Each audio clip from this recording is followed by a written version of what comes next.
inside my own world of make-believe. Kids screaming in the cradles, profanities. Teraz pora na rezerwację noclegu. Otóż w internecie możemy znaleźć znane i dostępne wyszukiwarki miejsc, na przykład Airbnb.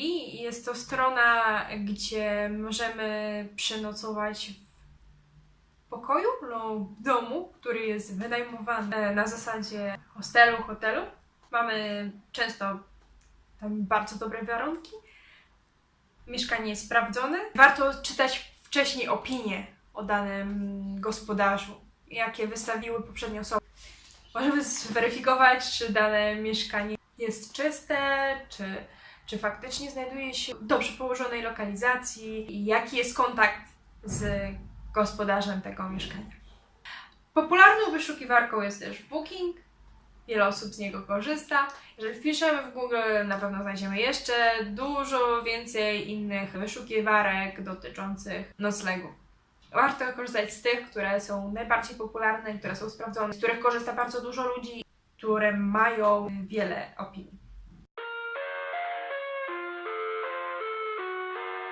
5. Stwórz swój plan. A więc mamy już wszystko dosłownie zaplanowane. Teraz musimy to posklejać w całość. Więc dobieramy datę wyjazdu i datę powrotu w zależności od dopasowania naszego lotu bądź podróży pociągiem lub autobusem. Porównujemy, która data też najbardziej nam się opłaca z uwagi na to, jaki nocleg możemy znaleźć. Próbujemy znaleźć tą datę, która dostosowuje nasz budżet w jak najkorzystniejszej dla nas cenie. Następnie porównujemy też, jak dużo czasu chcemy poświęcić na dane miasto. Ustalamy ten limit czasowy. Dostosowujemy to też do naszego czasu i do naszych możliwości, ile mamy dni wolnych. Czy jest to tylko jeden weekend, który musimy wykorzystać bardzo intensywnie, czy to jest więcej dni, bo akurat mamy urlop, czy są to dni ustawowo wolne. Następnie czas na tworzenie konkretnego planu z dniami, godzinami, miejscami, z przeliczaniem czasu, odległości. Polecam tutaj korzystanie z Google Drive. W wirtualnej chmurze możemy mieć cały zakres naszych informacji, możemy do nich łatwo dotrzeć. Zaczynając technologicznego narzędzia, możemy zobaczyć to w smartfonie, w tablecie, w komputerze, laptopie. Zamiast skorzystać z Worda, możemy skorzystać z Google Docs.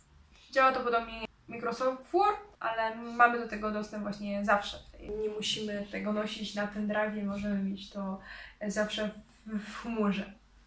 Możemy tam zapisać swój plan w punktach, robić notatki, możemy wrzucać linki z informacjami, które uważamy za przydatne. Kolejne narzędzie to jest już tabela. Zamiast Microsoft Excel możemy skorzystać w Google Drive, to możemy stworzyć swój plan w formie tabeli. Następnie korzystamy z Google My Maps, mapa, na której zaznaczyło się ciekawe miejsce. Teraz plan na zweryfikowanie odległości, przeliczenie tego, ile możemy zrobić w jeden dzień, co trzeba przełożyć na inny dzień, porównania, które miejsca są dość blisko siebie, żeby stworzyć plan jak najlepiej, jak najbardziej logicznie. I see the world through ice covered in ink and bleach.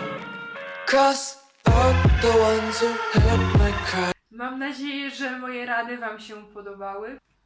Reasumując, od czego zaczynasz? Szukanie informacji poprzez czytanie artykułów, poprzez oglądanie fotografii, poprzez oglądanie filmów. Następnie z wybranych miejsc tworzysz swoją własną mapę, znaczasz punkty, planujesz transport z miejsca, z którego wyruszasz, do miejsca, do którego masz dotrzeć, i także transport w miejscu, w którym się znajdujesz, rezerwujesz swój pobyt, nocleg, odnajdujesz miejsce, gdzie chcesz się zatrzymać i na koniec projektujesz swój plan wycieczki. Dziękuję Wam serdecznie za obejrzenie.